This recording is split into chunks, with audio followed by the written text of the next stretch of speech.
All right, so today we are going to discuss a little bit of grammar. Who is feeling excited about grammar? First, I would like you to have a look at this quote right here. I wrote this about myself. So basically, what we have here is, despite the fact I don't understand it, I like the Japanese language. So despite the fact I don't understand it, I like the Japanese language. Great. So what do you think this one here means? Despite. Despite. So what are your ideas? What does it mean, despite?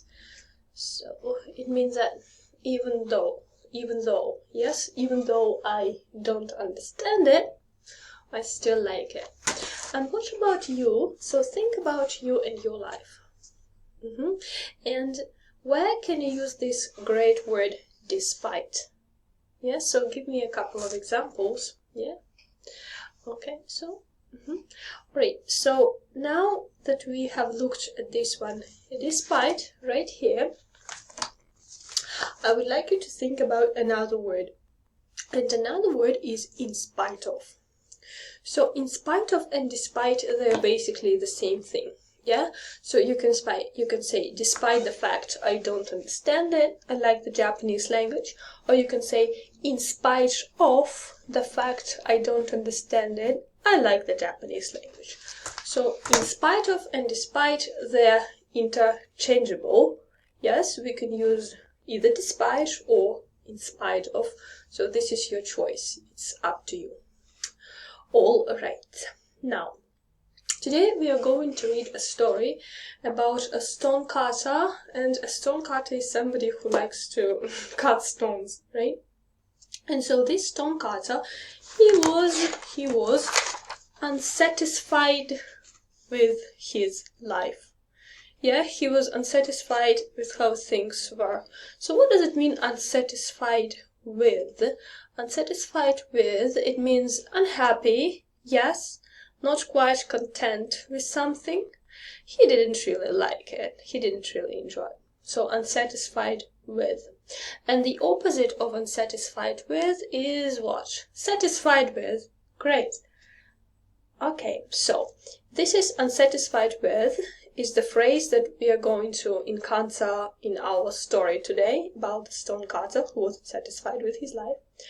So he was very unhappy and he decided to go and look for happiness. He thought that being powerful, that having status and like having power over others, he thought that would give him satisfaction, that would give him happiness. So he started to look for power and he started to become different things. So basically he started to change himself, change his form into different things to experience power, and he thought that would make him happy.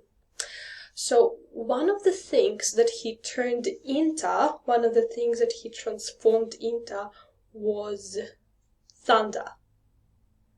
Okay, and also thunderstorm. Yeah, thunderstorm. So what does it mean, a thunderstorm? It's when you have thunder, lightning, rain, like the whole thing. Yeah, thunderstorm. So this thunderstorm, imagine like this huge thing. Thunderstorm, it can resound with thunder. Resound like this, resound with. So resound with thunder, it means echo with thunder. Yes, it means like you can hear it everywhere. Yes, so echo with thunder or resound with thunder. So resound, you can hear it everywhere. Yes, it's like a great echo. All right. The next one, chiseled at. So our stone cutter, he chiseled at the stone, at the rock. Yes, and so chiseled at, it means like he cut it. Yes, he cut and reshaped it into a different form, into a different shape. So if you chisel at something, it means you reshape it into something else. So chiseled at. Okay, so we are going to look at this story, look at despite, how despite is used in the story, look at all these interesting words, and so they're quite important in terms of their use in your own conversation. You will be able to use these words in your own discussions and in your own essays later. So it's quite fantastic. So let's go to our website, BBC British Council, and have a look at this story about the stonecutter. So this is the point where we go to the British website, and I instruct the students to have a look at the story, and then we read the story by taking turns, and after that, and also while we are reading the story, we are having these like meaning grammar discussions. So the students can have questions about grammar, about certain vocabulary items. So I will clarify everything, and also what I can do and what I actually like to do is to quiz students orally about some of the words and expressions in the texts that we are reading. So also after that, so the story is quite short, it will not take like a lot of time to read it. And so after that, we will have a little bit of pronunciation work, because there is an audio file attached, so that's quite nifty, I think. And so the thing that we can do is to practice our pronunciation and to practice the intonation itself. So the way we will do it is just read pieces of text, pieces of the story, and then try to imitate, try to reproduce it to the best of our ability.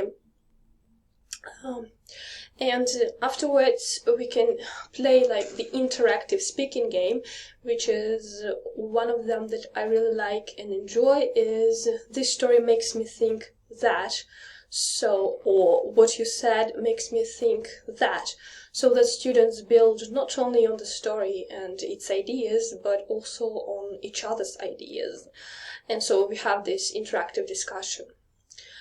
Afterwards, we are going to do the grammar task, actually, and this grammar task, it will be based around the despite and in spite of structure. And what I would instruct students to do is I would ask them to write 10 sentences, basically 10 ideas of the things that make them satisfied in life. So I really want to focus on something positive and on something positive, and on what students actually enjoy in their lives. So that's what I would instruct them to do, to write down 10 things that they feel satisfied with in their lives using the structure despite or in spite of. And if they manage to use the vocabulary from the lesson, that's like an additional brownie point for them. So thank you.